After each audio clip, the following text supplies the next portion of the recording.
So you're looking to get started with your own brews, and you want a few suggestions for commanders. Well, that's a great idea. Starting with the monocolored deck is awesome, because there's no worries when it comes to multiple mana colors and casting costs. I have a ton of ideas, but how about I give you one suggestion per color in Magic and see if anything strikes your fancy.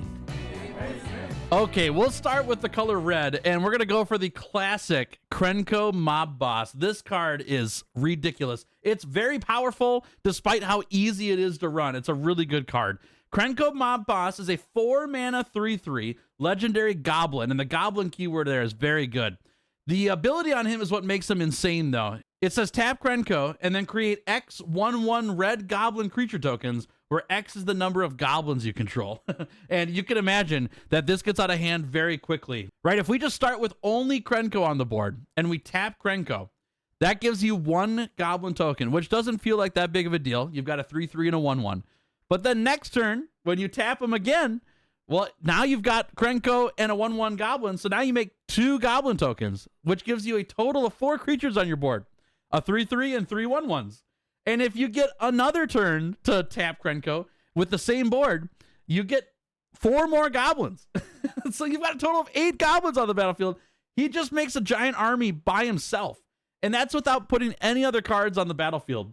Then this deck is so easy to make because you really can run any goblin creature that exists in Magic and throw it in the deck and put it on the battlefield. And Krenko's super happy to see that because he just makes more 1/1s based on how many goblins you have. Now, let me give you a few key cards for the deck. I'll get you some more details, but you could start, like I said, with a whole bunch of mountains. That's your land base. Around 38 is usually where I look at, 36 to 38 lands. And then you're going to throw in any goblin, any goblin you have that's red, throw it in the deck. And then you can upgrade your goblin creatures over time. So as you make trades or collect more cards or you go purchase cards, you could swap out the bad goblins for good goblins. But I would look at a few of these cards to start with outside of goblins. The first one is the card Sting, Glinting Dagger. It's a 2-mana equipment that also costs 2 to equip, and you're going to put this on Krenko. Sting gives the equipped creature +1/+1 and haste. So Krenko will now be a 4/4, and you can tap him the turn that you cast him, which is really, really strong, being able to tap him right away instead of having him wait a whole turn before he can tap.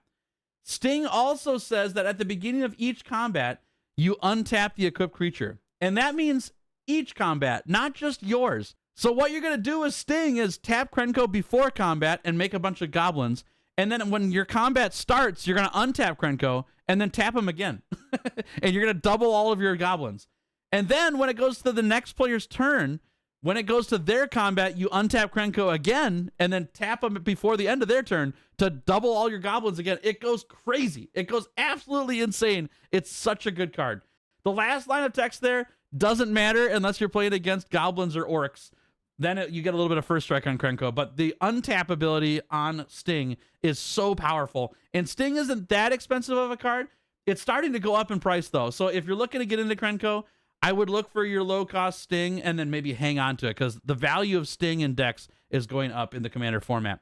Another card that you want to look at in this deck is Lightning Greaves, which this card is starting to go up a little bit more than I want. So if you don't want Lightning Greaves because of the price tag, you can look at Swiftfoot Boots, which is about a quarter of the price, but it costs 1 extra mana for the effect. So Lightning Greaves is a 2-mana equipment, and it has Equip 0, so it costs you nothing extra to be able to put the Lightning Greaves on Krenko. And it gives the equipped creature Haste and Shroud, which are very important abilities. Haste, for sure, so that you get a free Haste enabler on Krenko to tap him right away.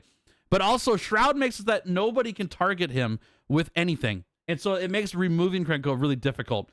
Swiftfoot Boots does the exact same thing, kind of. It costs you 1 extra mana because you have to pay 1 to the equip for a Krenko, but it gives Krenko hexproof instead of Shroud, which means you can target Krenko. If you want to give Krenko a buff or some kind of card in addition or more equipments to equip to him, hexproof lets you do that where Shroud doesn't. The one thing that's going to happen with the Krenko deck that other players don't like is Krenko staying on the battlefield.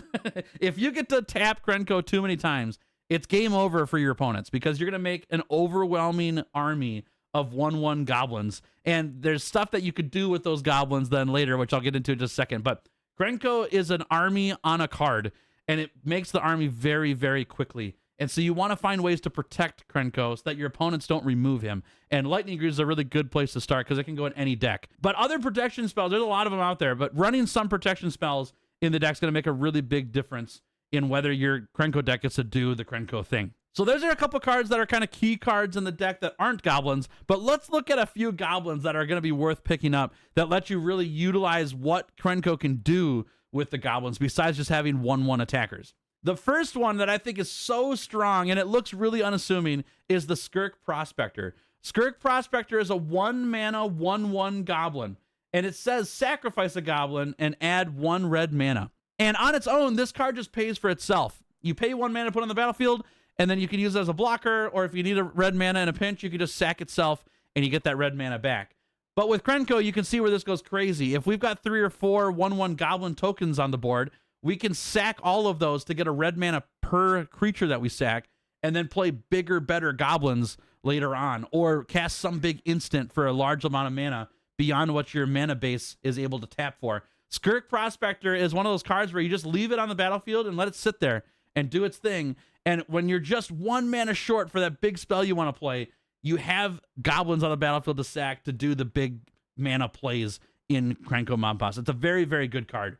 Another card I would look at is the Conspicuous Snoop. It's a 2 mana 2/2 goblin that says that you play with the top card of your library revealed. And it may feel like this is a bad thing, but most of the time it's a really good thing. The downside is that your opponents get to see what the next card you're drawing is, so they can kind of play around what's coming up next.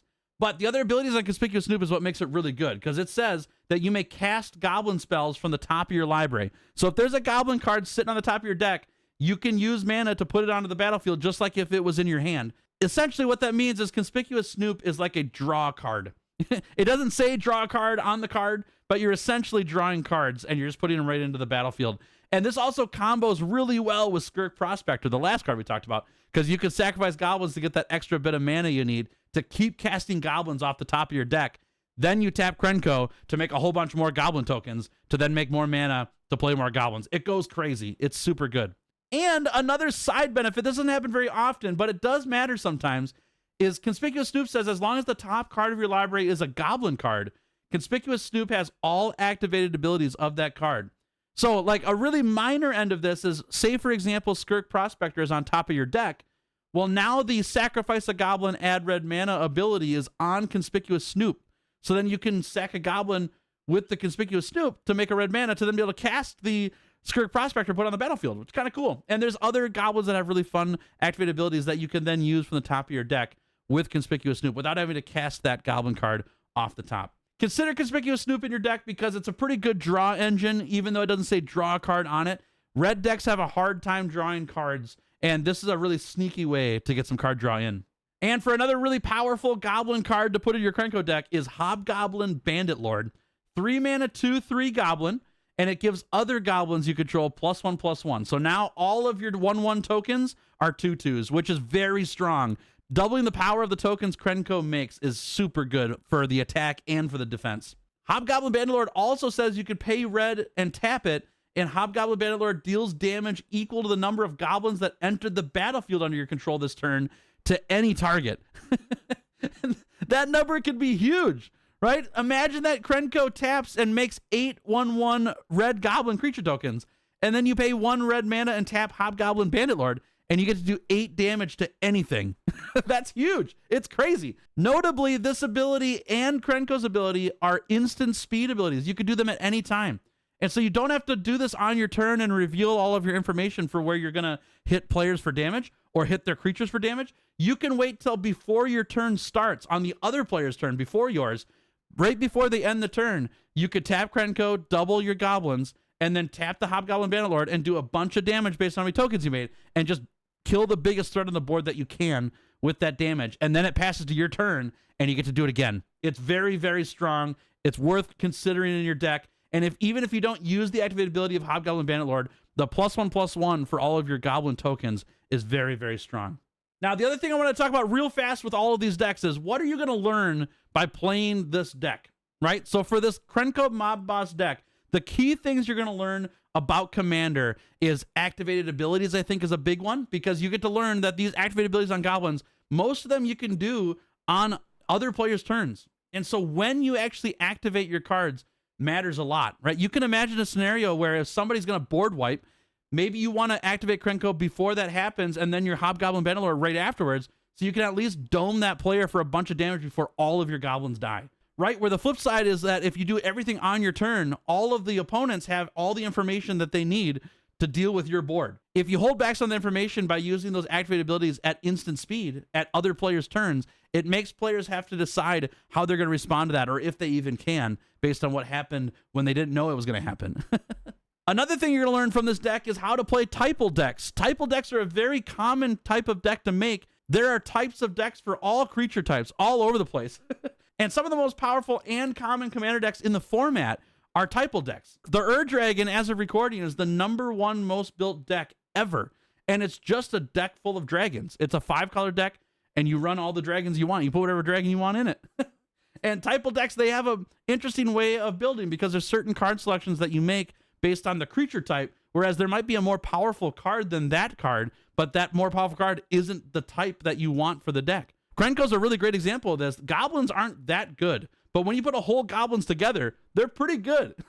You might not select the goblin cards for any other red deck, but when you're making a goblin deck, those goblin keywords on cards make a big difference. Typal decks are really fun to make. They're a really common way to make. They're an easy deck type to make, and they're strong if you put the right types of cards together. And so this will give you a good introduction as to doing typal decks. And another thing you'll learn from this deck is the power of protection spells. Krenko is a card that is a kill on sight commander for the most part. If that card stays on the battlefield, it's going to be game over for your opponents, or at least one of them, because it makes so many goblins. And so you get to learn, how do I keep Krenko on the battlefield for as many turns as possible before somebody gets rid of it? And so it's going to change how you build the deck a bit, because you might not put 40 goblins in this deck, even though goblins are really good. You might want to take like 10 of those goblin cards out and put 10 protection spells in your deck so that you can keep Krenko out multiple turns. It feels really bad to pay 6 mana and 8 mana and 10 mana for Krenko, especially when you didn't get to tap him one time. And so if you could play cards that give a way for Krenko to survive or not get targeted or to bring him back for the graveyard, whatever those look like, those are all ways to keep Krenko sticky and keep him on the board. And this is a great deck to teach players how to keep their commander around to do the big thing that their commander does.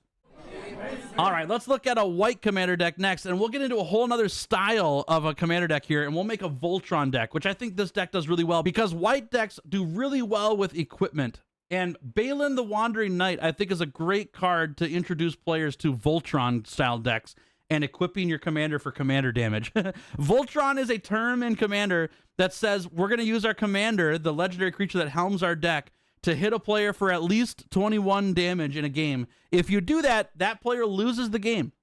And so when we do Voltron, we're trying to make our commander super huge and put a bunch of stuff on that card so that we can hit a player for a ton of damage, ideally 21 damage in one hit, so that we can eliminate players with our commander. Balin the Wandering Knight is a 4-mana 3/3 with First Strike, which is a pretty great attacking stat line already. First Strike's very good when you're on the attack and on the block. Balin the Wandering Knight also gets Double Strike as long as there are 2 or more equipment attached to it. So now we get our equipment theme figured out with this deck. If we put 2 equipment or more on Balin, he now goes from First Strike to Double Strike, so he's dealing double damage when he does damage. But the last part of Balin's card is so good. It says pay 1 white and 1 colorless, and you can attach all equipment you control to Balin, which is so ridiculously powerful. The reason why it's so powerful is because you could do this at any time, on any player's turn, whenever you want. So if there's a whole bunch of equipment on your battlefield, you play Balin and just let him sit there and wait till somebody tries to remove him, and then you pay 2 mana and put all of your equipment on him, and now he's assembled into all of his armor, and he may have indestructible or untargetable, like hexproof, stuff like that. You could use him as a surprise blocker, so somebody's attacking you with an 8/8 creature, you can pay 2 mana, equip Balin with all of your equipment for free, and then maybe Balin's power is 8 power, and he's got Double Strike. And so you could just block the 8/8, no problem. It's also good on the attack with that same ability. You can just attack with Balin as a 3/3 First Striker because all of your equipment is on some other creature. And then before damage is dealt, you could pay that 2 mana and move all the equipment to Balin. And now you get Double Strike and you're going to do commander damage. So you might just one-shot a player without them really thinking about, can they die to this commander damage? It's really good. It's really good. So the shell of this deck is starting with any equipment. Just like the red deck that we just talked about where you can play any goblin, This deck is really good with pretty much any equipment, but as you get better equipment, you could swap out the worst equipment to put more equipment in. Specifically, equipment that gives you a damage buff, your power buff, is better than equipment that buffs your toughness, because we really want to play around Balin's double strike. So if we could put +2/+0 on a creature on Balin, it gets turned into 4 damage instead of 2 when Balin attacks, because we've got double strike with the equipment there. So look for equipment that has power buffing as well as other abilities on the equipment. I'll give you some examples here in a second, but let's look at some cards that are outside of equipment that are going to work really well in this deck. The first one is an oldie but a goodie. It's a classic equipment card. It's called Pure Steel Paladin. It's a 2-mana 2/2 knight, and it says whenever an equipment enters the battlefield under your control, you get to draw a card. And that on its own is really powerful in this deck, because we're already going to play equipment anyways. And so if you could pay the mana cost for an equipment and put it on the battlefield and then replace that equipment with a card in your hand by drawing, now you get the chance of playing more equipment per turn. Or at least if somebody blows up all the equipment, you have a hand of cards that you could replace all those on the battlefield with different cards. But Pure Steel Paladin doesn't stop there. It also has an ability called Metalcraft, which says as long as you have 3 artifacts on the battlefield, equipment you control has equip 0, which means you don't have to pay mana to equip all your big equipment cards to your creatures. Now, Balin doesn't care about that as much, because you can just pay 2 mana to put all equipment on Balin at instant speed, which is better than equip 0. But there are other creatures in your deck. Like, you have to imagine if Balin's not on the battlefield, but Pure Steel Paladin has been sitting there for multiple turns drawing you cards, and there's all of this equipment on the battlefield. You could put all that equipment on Pure Steel Paladin and then have him attack. Right? It won't count for commander damage, but until you get enough mana to recast Balin and be able to equip him with all the stuff, you still have a blocker or a massive attacker with all this equipment that we're playing. Pure Steel Paladin is a fantastic card in any equipment deck. It's worth running in this deck for sure. And the other card that I actually love in every white deck, I play this card everywhere. It might be one of my favorite cards in Magic, is Sun Titan. It's 6 mana. It's kind of expensive. It's a 6/6 though, which is a great stat line for it. And it has Vigilance, so you don't have to tap to attack it, which is great. And it also says that whenever Sun Titan enters the battlefield or attacks, you get to return a permanent card from your graveyard to the battlefield with mana value of 3 or less. And the beauty of this card is that you can return the equipment that people are blowing up off your board back to the battlefield and put them back on Balin or equip 0 with Pure Steel Paladin. If there's any high value equipment that you lost, you get to get it back, not just when it enters, but also when it attacks. And you have to imagine if you put a bunch of equipment on Sun Titan, holy mackerel, that thing's going to be smacking for a lot of damage. So Sun Titan's very valuable, because in a lot of these Voltron-style decks, either your commander's going to get removed a lot, or the equipment that you're going to put on your commander is going to get removed. You have to imagine a scenario where somebody destroys all the artifacts on the board. That's really bad for our Voltron deck. But Sun Titan lets you rebuild the board. You put that thing out there, you get 1 back. If you give him haste, then he attacks, then you get another 1 back, and you get to keep rebuilding. And so I think Sun Titan is going to be a fantastic card in this deck, and it's also super cheap, which is really nice. But let's not forget the equipment, the core part of this deck. We got to have equipment in this deck to make it run. And let's look at a really awesome piece of equipment. Colossus Hammer is a 1 mana card, super, super cheap. And it gives the equipped creature +10/+10 and loses flying. So Balin becomes a 13/13 with first strike. And if he has a second card on him, a second equipment on him, he becomes a 13/13 with double strike. That's a 1-shot kill with Balin, because you're going to double 13. That's 26 damage if the player you hit takes it all. Now, the problem with Colossus Hammer is that it has equip 8, which is a crazy high equip cost. It's way too expensive. But we have a way around that with Balin's 2 mana ability, where we could just put the Colossus Hammer on Balin for 2 mana, plus all the other equipment on the battlefield as we want. It's super powerful on Balin with the double strike especially. You got to get this card to your deck. You could return it with the Sun Titan when it gets blown up. You get free equip with Pure Steel Paladin, so it's a 0 equip to put on any creature. +10/+10 is nothing to sneeze at. It's very powerful. I would also look at Swiftfoot Boots, which is a card we talked about with Krenko Mob Boss, but I'll give you another pick in addition to Swiftfoot Boots. But let me mention quick, Swiftfoot Boots is great because it gives a creature haste and hexproof. So Balin's going to be an attack right when he enters the battlefield. But if you want another equipment that gives hexproof, which is very powerful on these Voltron cards, look at Champion's Helm. Champion's Helm is a 3 mana equipment with a 1 equip cost, which is very, very cheap. It gives the equipped creature +2/+2, which on Balin is super good. It's going to end up making Balin hit for 10 damage when he double strikes with this card instead of 5 damage, which is really, really good. And if the equipped creature is legendary, it gives hexproof to that creature as well, which obviously Balin's a legendary creature. Champion's Helm is another really awesome protection equipment, and we want protection equipment on Voltron decks so that people don't remove our commander from the game, or off the battlefield at least. So Swiftfoot Boots and Champion's Helms are worth looking at. And another really awesome equipment that I think goes crazy on Balin is Bloodforged Battle Axe. This is another 1 mana equipment, which we love. We love really cheap equipments to put on the battlefield. It costs 2 to equip, but remember, you could use that 2 to just put all the equipment on the battlefield onto Balin instead of just the Bloodforged Battle Axe. So it's kind of like a free equip. Bloodforged Battle Axe also gives the equipped creature +2/+0, which remember with Balin, we're going to double strike it. So it's like adding 4 damage to our creature instead of 2. And the last ability is so strong. It says whenever the equipped creature deals combat damage to a player, create a token that's a copy of Bloodforged Battle Axe. We can't forget that Balin's doing double strike. So he's going to hit a player for damage twice, which means every time he connects, he's making 2 Bloodforged Battle Axes, which then we get to put on Balin for 2 mana. And all of those token copies make a copy of themselves every time that creature hits. So if you start with 1 Bloodforged Battle Axe on Balin and then hit a player with double strike, you're going to make 2 more Bloodforged Battle Axes. On the next turn, you're going to pay 2 mana with Balin and put all of the equipment on Balin, including the 2 new Bloodforged Battle Axes. So he has a total of 3 on him.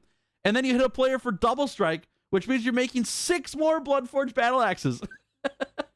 It's nuts. This card goes exponential. You make a ton of copies of this thing, and you get to equip all of them for 2 mana total. It's really, really strong.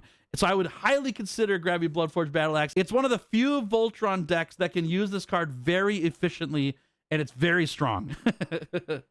Voltron decks are really, really fun to play. The few things that you'll learn from Voltron specifically is protecting your commander. That's a big deal. But you also have to consider how you're going to win the game, right? Voltron has this interesting conundrum that happens where if you attack each player once, you're actually making the game harder to win, because what you need to do is eliminate one player completely and then eliminate another player completely and then finish off the last guy. So you have less players coming at you and destroying your stuff.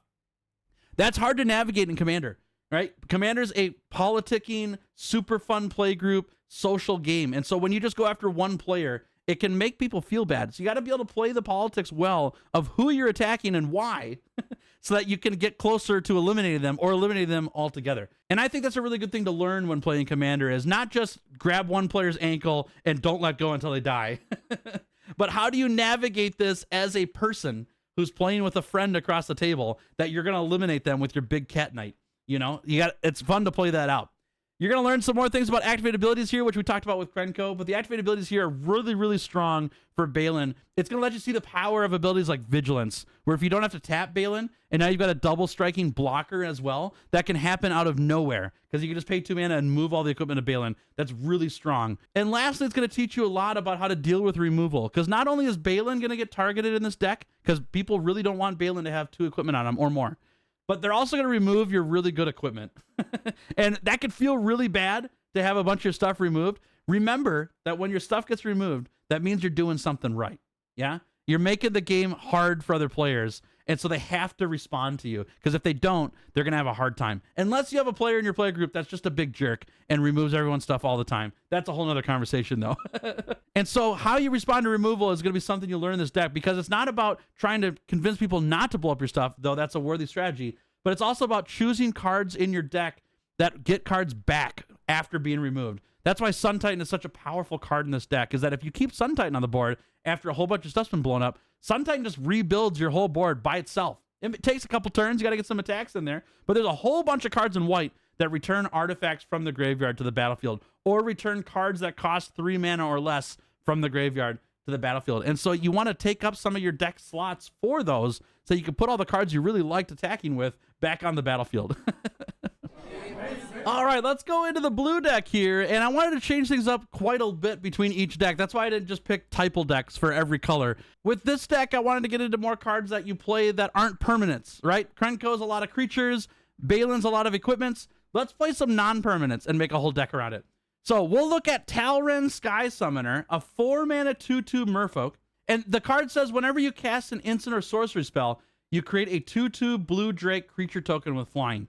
So this deck is pretty easy to build because you're really just running any low-cost instant or sorcery, and instants are your best pick here because you can cast them at any time. And we'll look at a few of those instants in a little bit here, but there's a few other cards in this deck that go really well because we're trying to be able to play on other players' turns and stop players from doing the thing that's going to kill us. And so we got to be able to have the answers in our hand to be able to respond to what the other players are doing. And as we do that, we make an army of 2/2s over time with flying, so they're harder to block, so we can swing out and attack players with those 2/2s and take them out of the game eventually. So the first card that I think would go really well in a Talrand deck is Archmage Emeritus. Archmage Emeritus is a 4-mana 2/2, and he has an ability called Magecraft, which says whenever you cast or copy an instant or sorcery spell, you draw a card. And most of the time in this deck, you're just doing the cast part. We don't have a lot of copies here, but if you end up playing some copy cards, great. Drawing a card after playing a card is very good in Magic. We call that term a cantrip. A cantrip is any card that says when you play it and you draw a card afterwards. Archmage Emeritus makes every instant you cast a cantrip. And there are some instants that are cantrips on their own. And so if you play that card with Archmage Emeritus out, you actually get to draw 2 cards after you play 1 card, which is super powerful. It's really good. The reason why that's really good is because then we can refill our hand of cards after we use cards out of our hand. If we didn't refill, then after a couple turns of playing cards, we wouldn't have any hand left. And then we can't respond to the stuff that's happening on the board to protect all the stuff that's on our board. And so we want to be able to play cards and still have cards to play afterwards. And Archmage Emeritus gives us that ability. If you have Talrand on the battlefield and Archmage Emeritus on the battlefield at the same time, now every instant you play draws you a card, does the effect of the instant, and gives you a 2/2 Drake, which is very strong. That's so much value for really low-cost cards. Then that means we can play a lot of instants in between turns, and we still have a hand of instants later when we want to cast more stuff, when we run out of mana. Archmage Emeritus is very, very good. It's going to make more Drakes for you than you think it's going to make because of all the extra cards that are in your hand. I would definitely pick one up to put in this Talrand deck. And the other card we're going to look at is actually a card that's going to maybe win you the game. We got to have something to close out the game after we use a bunch of instants and sorceries to control the board or to remove threats that are coming after us. We don't want to just control the whole game because then we can't win. So we need a way to win. And one way that we can win is a card called Rise from the Tides. Rise from the Tides is a 6-mana sorcery. So as you cast this, you're going to make a 2/2 Drake with Talrand if he's on the battlefield. And then Rise of Tides is going to give you a 2/2 black zombie creature token on your battlefield tapped for each instant and sorcery card in your graveyard, which after a full game of Commander of you casting a bunch of instants to make 2/2 Drakes, if you need a whole board of 2/2s again because all of your Drakes have been removed now, you just play Rise from the Tides and you get all of them back. Now, the downside here is that they enter tapped, so you can't use them the turn they come in unless you untap them and give them haste. And they don't have flying, so they're a little easier to block. But having the ability to rebuild your board of 2/2 Drakes that are now gone into 2/2 zombies later, using all the cards that you already used that are in your graveyard is very, very powerful. And if for whatever reason you can find cards to put in your deck, which there are plenty of ways to do this, to be able to cast this multiple times, either by copying the card or playing the card from your graveyard again, you can make an army of 2/2 zombies very quickly. And that's going to make you end the game because you'll have so many 2/2s to attack with that it'll be hard for players to answer all of those zombies. So the question now becomes, well, what are the instants you're going to put in your deck that are going to make a Talrand deck work? And the really, really easy answer, and lots of players do this, and I would highly advise you to be a little bit beyond this, is to fill the whole deck with counterspells. Counterspells are cheap instants. They stop players from doing things. And you could make a whole deck that's all counterspells and Talrand, and every time you counter someone's spells, you get a 2/2 Drake. That's good, but it's going to make everyone hate you. I promise. That people don't like having everything they play counterspelled. And so you're going to play the deck once, and people are just going to team up on you or kill Talrand every time, and you're not going to be able to play the game anymore. But running some counterspells in your deck is very good. You should have some, but don't put every card in your deck as counterspells. Just trust me. People won't like you for doing that. Counterspelling, there's a bunch of cards just like it that cost the same mana or more, are going to be worth running your deck. I would maybe consider 10 to 12 counterspells in your deck. You can adjust that based on your play group for how much they like counterspells. Another card I would look at for sure, though, is Capsize. Capsize is a 3-mana instant that says return target permanent to its owner's hand, which is not that great of a cost for the effect. There's cheaper mana cost cards in Magic that do the same effect. But the reason why Capsize is good is because there's an ability on there called Buyback. Buyback here costs you 3 generic mana. You can spend whatever mana you want for it. And if you do that, in addition to the cost of Capsize, so it's going to be a total of 6 mana, you get to play the Capsize card, do the effect, and then put Capsize back in your hand, which means that you can cast it again later. And you can buy it back again later. If you have 18 mana, you can cast this card 3 times, and Capsize will still be in your hand at the end of it all. And you get to return 3 permanents to their owner's hand, and you have 3 Drakes if you have Talrand on the battlefield. Capsize is one of those cards that you can reuse often, and that's what makes it so good, is you always have a way to make a 2/2 Drake, and there's a card always in your hand, and it returns a permanent to its owner's hand, so you can get rid of anything that's causing you a problem for a turn. You could put your own cards back in your hand too. So if somebody's trying to exile a key card out of your deck, you can just Capsize your own card and put it in your hand, and now it's not exiled anymore. You can cast it later. But Capsize is most powerful when you're hitting other players' cards, and if you want to be really, really nasty, if you get a ton of mana, you can start throwing other players' lands into their hands. And that's a great way to end the game as well, is if you, for whatever reason, get yourself 48 mana and you return 16 lands to a player's hand. Well, now they don't have a mana base, and you've got a whole army of 2/2 Drakes. You can end the game that way. I would not recommend doing this every game or often, but it lets you see the power of Capsize and what you can respond with using Capsize to either get you some value in returning cards to players' hands and getting you a Drake, or to end the game even by using Capsize. And the last card I'll talk about here is a very powerful instant to keep you safe. It's called Aetherize. It's a 4-mana instant that says return all attacking creatures to their owner's hand. So if for whatever reason another player at the board really doesn't want you in the game anymore and they swing their entire board of creatures at you, you have 4 mana up and you Aetherize, and now all those creatures are gone, which saves you for a turn. It's particularly good against token decks. It's so good against token decks because all those tokens can't come back. They have to replay all the tokens. They can't put tokens in their hand. They're actually just exiled out. Notably, this card's good for any attacking creature as well. They don't have to be attacking you. They can be attacking anybody. So if somebody's army of squirrels is swinging at somebody else and you don't want them to have that army anymore, you can Aetherize them even though they're attacking an opponent of yours to get rid of all those tokens. It's a very good card, and the reason I bring up this card is to make sure that you run some cards that protect you as a player in the game, not just Talrand, not just counter spells. You got to have something to deal with things that are on the board as well, and Aetherize is a great way to keep the heat off you when it comes to the combat step. So what are you going to learn by playing Talrand? Well, firstly, you're going to learn playing cards on other people's turns. That is a key part of Magic the Gathering, and it's one of the most fun reasons to play Magic. Being able to do things while other players are doing things is a very unique part of the game as a whole.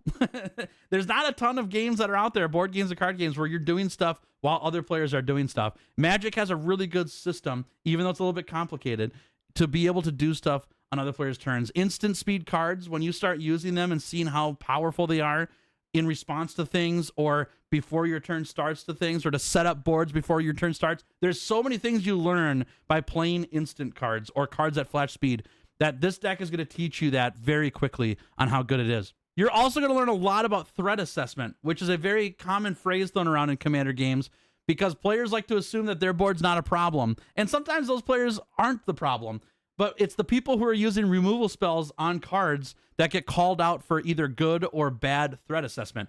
And for you as a Talrand player, you could just play 40 counter spells and counter every card in the game, which no one's going to like, and they're eventually just going to take you out. But if you only have 7 or 8 counter spells in your deck total, then that one counter spell that you have in your hand is really valuable. Where are you going to use it? Are you going to counter that Soul Ring? It might be the right move. Are you going to counter somebody's commander? That commander's coming back next turn if they've got 2 more mana. Or are you going to counter the card that's going to kill you on the spot if it's not dealt with now, right? And so you have to kind of pick out, when am I going to use these removal spells? And that's a really cool part about playing instants specifically and learning about threat assessment in general. When you're the control player or you're dealing with the threats versus being the threat. Talrand is a deck that is going to deal with the threats first and then turn into the threat later. Where Krenko and Balin, you're going to be the threat out the gate. And so you don't really care about threat assessment. You're just out to grab onto somebody's ankle until they die. It's kind of a reverse where you're playing the late game with Talrand. The last thing that I think you'll learn really well here is something that's underrated about Talrand is the power of chip damage. What I mean by chip damage is those 2/2 Drakes that you make, they don't have to be a wall of blockers for the whole game. And arguably, they shouldn't be. because somebody's going to kill all those drakes eventually before you attack with them if you just make a wall of them. There are a lot of players out there who like to build a critical mass of drakes that will just one-shot the whole board. That's a lot of drakes. You need like 60 drakes to be able to kill every player at 40 life if they have no blockers and no removal. 60 drakes is a lot of drakes. It's highly unlikely you're going to make 60 drakes. But if you have 3 or 4 drakes on your board, sending 1 or 2 into attack every now and then matters because you're going to do some chip damage. You're going to get in 2-4 damage here and there, plus your opponent's doing damage to each other. That eventually you only really need 5 or 6 drakes on your board to alpha strike somebody and eliminate the rest of their HP to take them out of the game, versus having 20 drakes on your board and hoping you hit for all 40 damage. So I think Talrun gives you some really cool ideas and options for how many creatures do I attack with this turn to do a little bit of damage, but also have enough held back for blocks so that if somebody swings back at me with their 8/8, I can just throw a Drake in front of it. And I don't really care about the 2/2 Drake. I care about the 8 damage I'm not going to take. Okay, on to the black deck. And for this one, I wanted to get into some more sacrifice effects. Black is a color that does that really well. Being able to utilize resources that are on the battlefield for something else by sacrificing them, and then be able to return them to the battlefield later on for more value. That's a really common and great black effect. It's really awesome to play with. So I chose Whisper Blood Liturgist, a 4-mana 2/2 cleric that says tap it, sacrifice 2 creatures, and then return target creature card from your graveyard to the battlefield. So you're 2 for 1-ing yourself here, which feels bad. It feels bad to lose 2 creatures of your own to return something from your graveyard. You're just getting 1 card back. But the benefit here is that the 2 things you sacrifice are usually worthless. Maybe they're 1 mana apiece for those cards. And then you return something back to the battlefield that costs you like 6 or 7 mana. And it's going to be a really hard card to deal with, or a game-ending card on its own. So this deck is going to make use of cards that's going to fill its graveyard with stuff with cheap creatures. Then you sacrifice those cheap creatures to put cards that you put in your graveyard that cost a lot of mana into play for free with Whisper. So this deck's going to be pretty creature-based because we want to be able to put creatures back into play. So we're going to look for effects on creatures that do the things that we want them to do. You could throw some instant and sorceries in this deck. There's nothing wrong with that. But the more you put in, the less targets that we hit with Whisper when we start putting cards into our graveyard. So keep that in mind. One of the best cards in the deck, which is really unassuming, is Stitcher's Supplier. Stitcher's Supplier is a 1-mana 1/1 zombie. It's really bad stat line. You're never doing anything with this except for the ability on the card. The ability says when this creature enters or dies, you mill 3 cards. And milling is just putting a card from the top of your deck into your graveyard. Now, don't worry. We want cards in our graveyard. Don't fret when cards go to your discard pile. That's a good thing in Magic. When you learn to play your hand and your graveyard as a hand, the game gets so much better. And so we love putting cards in our graveyard. Invite it. It's a great feeling. And Stitcher's Supplier does 3 cards twice. When it enters and when it dies, it does 3 cards.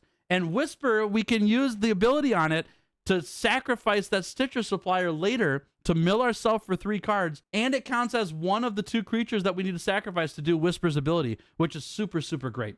Like I said, this card feels really unassuming and bad, but it's actually super good. And it's a card we actually want to bring back on the battlefield sometime. Maybe not with Whisper's ability, but with other cards in our deck, where if we can bring this back for really cheap and then mill again and then sacrifices again to get a big creature out of our deck with Whisper, now we're cooking. That's what the whole deck's for. That's what it's about. It's really awesome. One of the cards that you want to bring back from the graveyard after sacking cards like Stitcher's Supplier and a token using Whisper's ability is Grey Merchant of Asphodel, or in the Magic community, sometimes this card is called Gary. You might hear that a lot. Gary is a 5-mana 2/4 zombie. And Gary says, when Gary enters the battlefield, each opponent loses X life, where X is your devotion to black, and you gain life equal to the life lost this way. And devotion means that you count up how many black mana symbols are on your battlefield. That's your devotion number.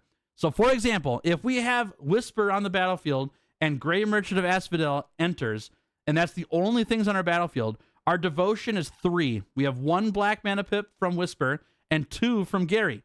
So then Gary's ability would say that each opponent loses 3 life, and we would gain 9 life, which is pretty decent. It's not a lot, but gaining 9 life is pretty good. And you have to imagine with Whisper, if we can then sacrifice Gary and another card to then bring back another creature from our graveyard, to then do that again later and bring Gary back on the battlefield later, and your devotion's higher than 3, you just keep cycling this guy out of your graveyard and onto the battlefield, and eventually everyone loses, except for you, because you're going to drain all their life away. Gary gets better and better the more black mana pips that are on your battlefield. So if you can fill your battlefield with a bunch of cheap creatures like Stitcher's Supplier that have a black mana pip or more, multiple on there, and then you put Gary into play multiple times, the game ends very quickly. And the best part about Gary is that he's a creature in this deck. And so Whisper can sacrifice him and bring him back from the graveyard. Whichever end of the spectrum you need him on, he's there. Gary's very good in this deck, and he will make the game end very quickly. And for a card that's maybe a little bit spendy, just a little bit on my end, but it's still very, very good. If you could pick one up, grab it, because it's nuts on Whisper, is Illusionist Bracers. Illusionist Bracers is a 2-mana equipment, and you pay 3 mana to put it on Whisper, or any other card, but Whisper is where we want to put it on. And Illusionist Bracers says whenever an ability of the equipped creature is activated, if it isn't a mana ability, you copy that ability, and you choose new targets for it. So what that means with Whisper is you're going to tap Whisper, you're going to sacrifice 2 creatures, and then you're going to return 2 creatures to the battlefield. It's not that you have to sacrifice 4 creatures, because we have to look where the colon is on this card. The colon and everything before it is the cost in order to do an ability. Whisper's ability is tap Whisper, sacrifice 2 creatures. When you do that, Illusionist Bracers triggers, and it copies the text after the colon. And after the colon, it says return a target creature from their graveyard to the battlefield. So you're actually going to return 2, which is nuts. It's so strong. You're just replacing 2 bad creatures with 2 good creatures and putting it on the battlefield. You have to imagine a scenario where we have Stitcher Supplier and Gary, and both of them are on the battlefield, and then 2 any other creatures are in your graveyard. You can just tap Whisper, sack Stitcher Supplier and Gary, return 2 any other creatures you want to the battlefield, and then untap Whisper whenever you get a chance to then sack those same 2 creatures and put Stitcher Supplier and Gary back on the battlefield. And you could do that until the game's over. It's really, really powerful. So there's some key effects in a Whisper deck that you're going to want, but there's some really good creatures that you should probably consider to get the engine going or to end the game. The first card I would look at is Myr Battlesphere, which is 7 mana. It's really, really expensive for the mana cost. But remember, Whisper gets to return this from the graveyard to the battlefield for no mana cost. You just have to sacrifice 2 creatures. So if we can get Myr Battlesphere in the graveyard somehow, Myr Battlesphere goes nuts. Myr Battlesphere says when it enters the battlefield, you put 4 1/1 colorless Myr artifact creature tokens onto the battlefield.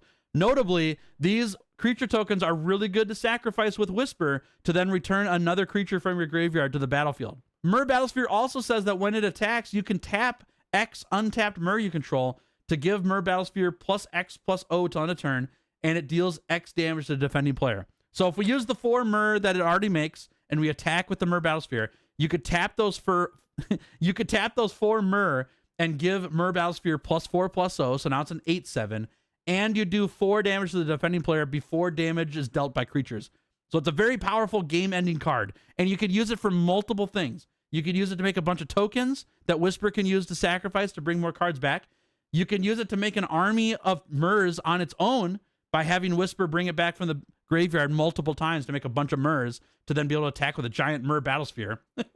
So Myr Battlesphere is a great card in Whisper, and if you could get it into your graveyard, you're going to have a really good time bringing this thing back multiple times. Another thing we're going to need for this deck is a little bit of draw. We don't want everything to go to the graveyard when we play this game. And so you might want to look at a card like Midnight Reaper, which is a 3-mana 3/2. And it says whenever a non-token creature you control dies, this creature deals 1 damage to you and you draw a card. And it sounds pretty bad to take a damage to draw a card, but it's actually not bad at all. Taking a damage is nothing for drawing a card. Midnight Reaper is going to give you the opportunity to draw some extra cards, put in your hand, or to be able to find cards to then put cards in your graveyard later, or to have some removal available for when you need it, because if you put all your removal into your graveyard, you're not going to be able to use it when you need it. And so it's good to have a little bit of a draw engine, and Midnight Reaper is a great card to do that with. It also is great in Whisper because if you're sick of taking the damage, you've got too many cards in your hand, you could then sacrifice the Midnight Reaper to Whisper and another creature card to be able to get a card back from your graveyard. So you're no longer taking damage from creatures dying, which is good. And another really powerful card that you should probably consider for this deck is Sir Conrad the Grim. This card's a little bit overplayed. It's not my favorite thing to put in a deck because I see it all the time, but it's because it's so good. And in Whisper, it's very, very powerful. Sir Conrad the Grim is a 5-mana 5/4, and it says whenever another creature dies or a creature is put into a graveyard from anywhere other than the battlefield, or a creature card leaves your graveyard, Sir Conrad the Grim deals 1 damage to each opponent. So let me break it down for you here. What that means is whenever another creature dies, so something from the battlefield that Whisper uses as sacrifice fodder, that's going to ping every opponent for a damage. Or if a creature card goes into the graveyard from anywhere other than the battlefield, meaning if something like Stitcher's Supplier mills a creature from your deck into the battlefield, every opponent takes a damage. That's really good because you're trying to mill yourself in this deck already.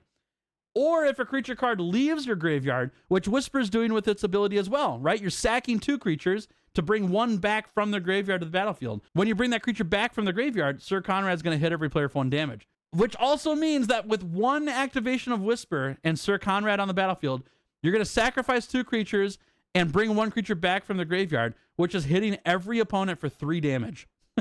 Which is not a small amount when you do that ability multiple times. So Sir Conrad is a fantastic card and worth putting in your deck. And I didn't even mention the last ability on him, which you won't use that often, but it's still very good. You can pay 2 mana.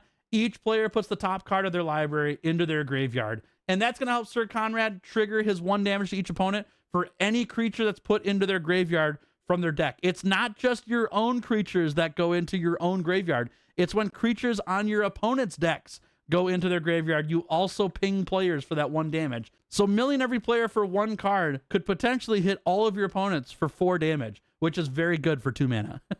So what are you going to learn from playing Whisper? Well, you're definitely going to learn the power of sacrificing cards. This is another thing for new players that they might not understand out the gate, that sacrificing cards is actually a really good thing, unless you do it for no effect.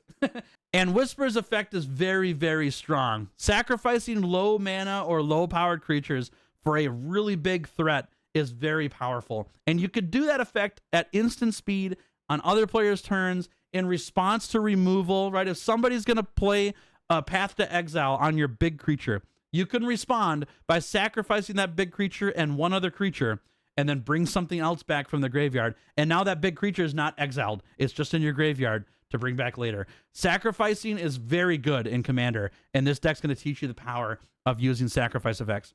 It's also going to teach you one of the most powerful things in Commander, in my opinion, which is playing cards out of your graveyard. There are many, many players, especially new players, who think that discarding cards or milling cards is a really bad feeling because those are cards that you want to play, but you can no longer play them. Instead, if you build decks that let you play cards out of your graveyard, which there are so many cards in Magic that let you do that, milling cards is actually really good. And there are many decks I play and have played for years where I'm trying to mill myself for a lot of cards, maybe 15 cards at once, because I want to have a hand of 15 cards in my graveyard to play out of. So milling is very good, and playing cards out of your graveyard is even better. So this deck's going to teach you how to do that very well. And the last thing I think it's going to teach you very well is the power of combat tricks. I know that seems kind of weird, but if you have Whisper on the battlefield with a Stitcher Supplier next to her, and that's it, people will want to attack you because you've only got a 2/2 and a 1/1. What are you going to do? Well, what you could do is tap Whisper and sack Stitcher Supplier and Whisper to return some 10/10 from your graveyard to the battlefield and block somebody's whatever creature they swung at you with. It gives you a lot of sneaky plays where your opponents aren't necessarily expecting you to bring something back from your graveyard at that attack time or in response to that specific spell. But you were there planning it the whole time. And those tricks are what make Magic really fun. And you'll learn that a lot with a Whisper deck. And to round everything off, we're on to green decks. And green decks normally really like to run ramp cards. They're going to try to skip turns by playing more mana than you're supposed to be able to on a turn to cast really big creatures later. And there's so many green ramp commanders that I didn't want to make one of those because I want to do something a little bit different. So I kind of combined ramp in with another really common theme in green, which is +1/+1 counters. So I'm going to offer up Rishkar Pima Renegade as a commander that you should give a shot in green.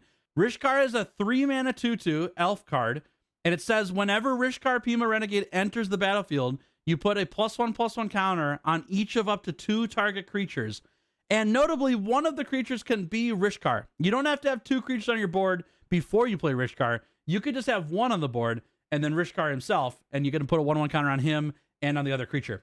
The reason why you want 1/1 counters is multiple fold. The first one is because we're making a deck that uses 1/1 counters, and so we want to put them around on the battlefield. But for Rishkar, each creature you control that has a counter on it has tap that creature and add green to your mana pool. And so now you turn all of your creatures with counters on them into mana dorks. You turn them into Llanowar elves.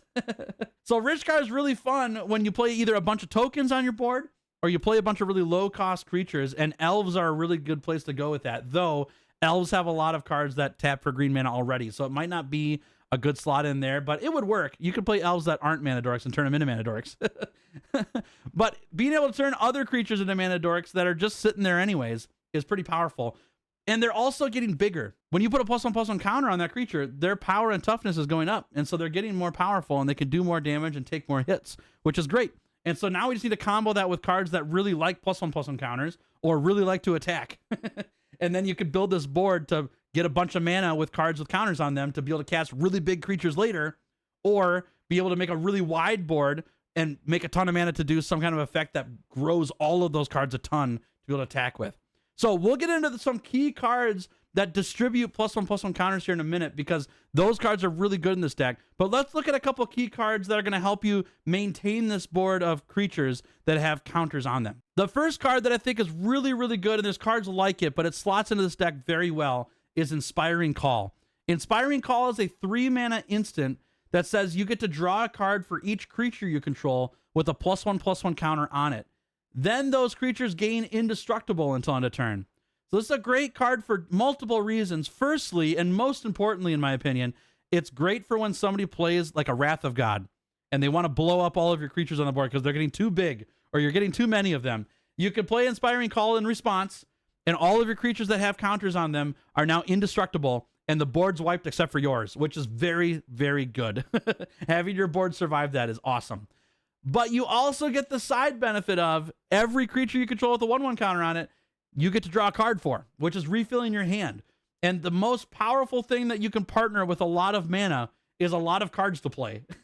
Rishkar is making you a lot of mana by putting +1/+1 counters on creatures and letting those creatures tap for mana. So now you just need a bunch of cards that you can put out on the battlefield using all the mana that you have. Inspiring Call is going to let you save your board and then have more cards to add to the board later. It's very, very powerful. And then we need cards that are going to end the game, because ending the game's good. We want to be able to ramp up to large mana costs to play cards that are going to help us close the game out. And maybe one of the best game closing cards for this deck, and maybe in green in general, but it's really powerful here, is Avenger of Zendikar. Avenger of Zendikar is a classic game ending card, and it's a card that has to be responded to very quickly because it gets out of hand quickly. And in Rishkar, it goes even crazier. Avenger of Zendikar is a 7-mana 5/5 elemental, and when it enters, you create a 0/1 green plant creature token for each land you control. So if you play this on turn 7 with 7 lands in play, assuming you didn't ramp with any of your creatures, you're going to make 7 plants. Avenger of Zendikar also says that whenever a land enters the battlefield under your control, you may put a +1/+1 counter on each plant creature you control. And you can see why this is crazy in Rishkar.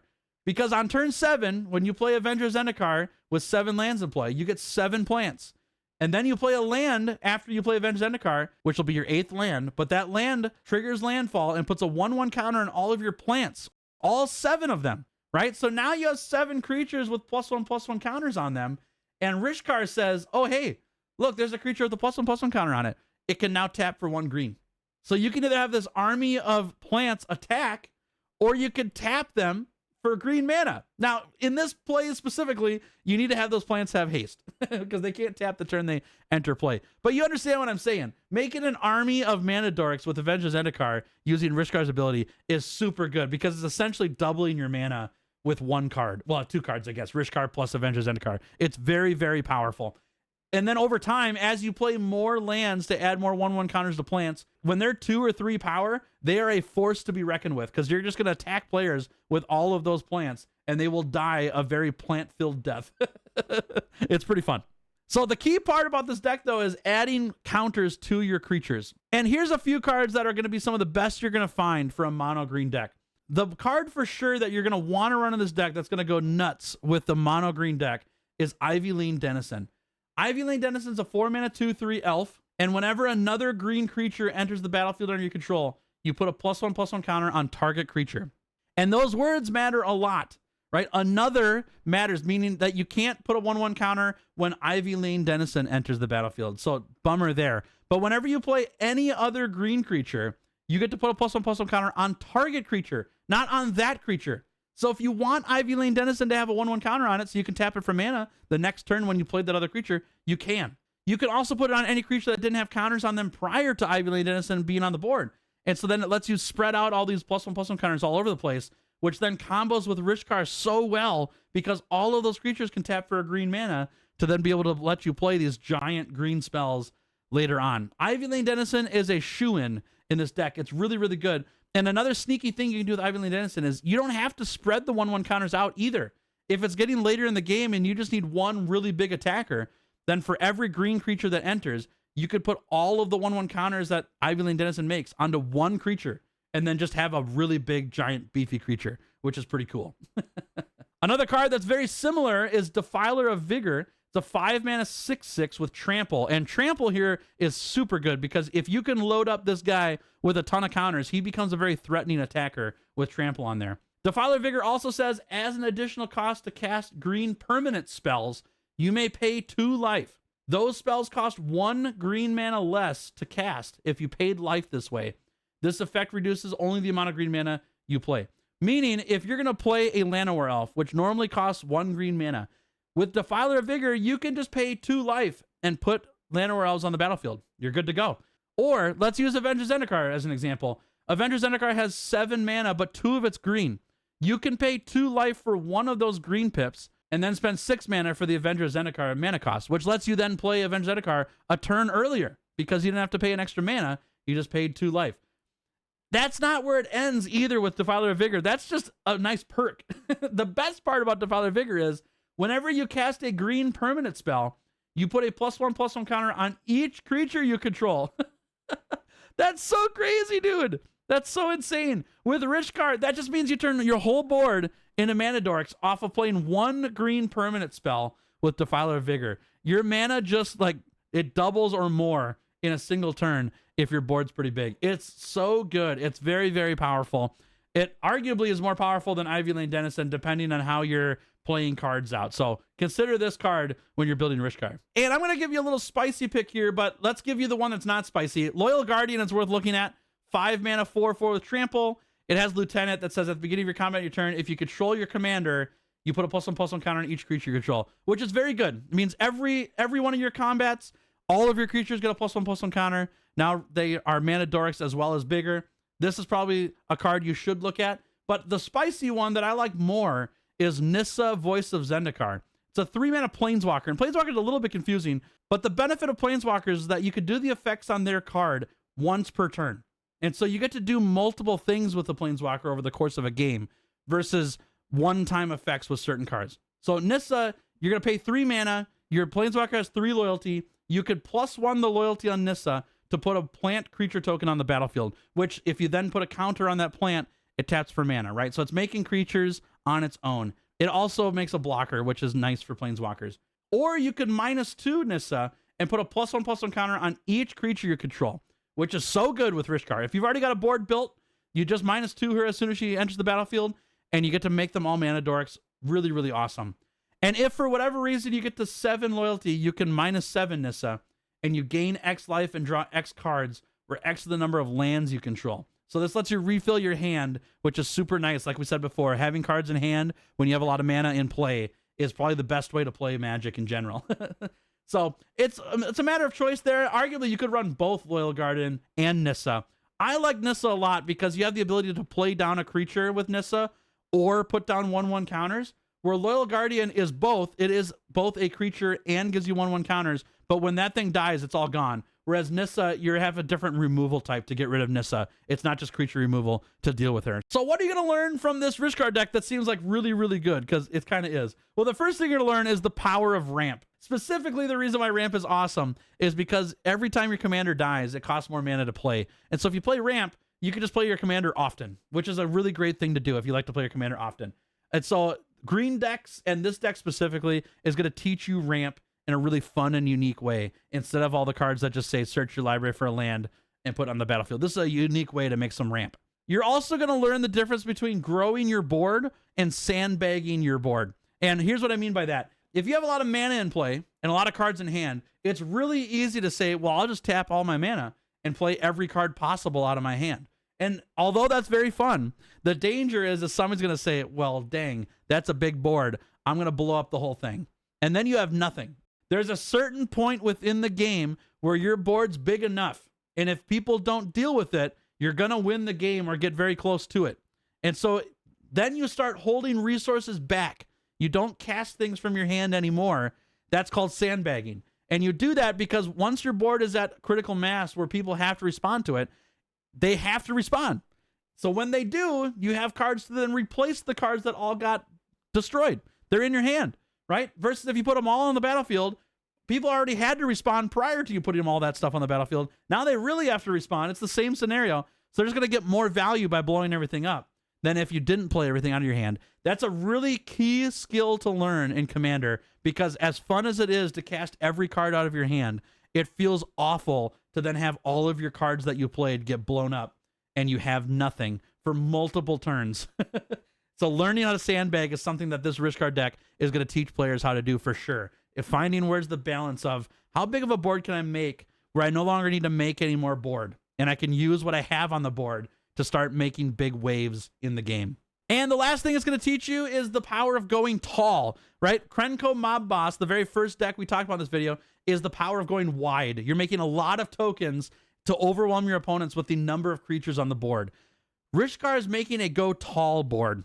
And so you're going to try to make one creature get really big and give it like trample or something like that so that you can smash through somebody's defenses. Rishkar grows it with +1/+1 counters. You can use other spells in your deck to just play really big creatures or to play cards that make your creatures really big, however you want to go. But instead of going wide with a bunch of tokens, you can go tall with Rishkar and make a creature that's so difficult to deal with that it's hard to not take damage from it. And when they finally do deal with it, you just make another creature really tall instead of building a whole bunch more tokens. So Rishkar is going to teach you those three things really well. I think it'll be a good introductory for that. So we got through all of those. Are you feeling ready to make your own brew? I've got some more things for you to check out here on screen if you're interested. And thanks for hanging out at Cardboard Brewing Company. I hope that I've gotten you inspired just a little bit with a couple fun brews.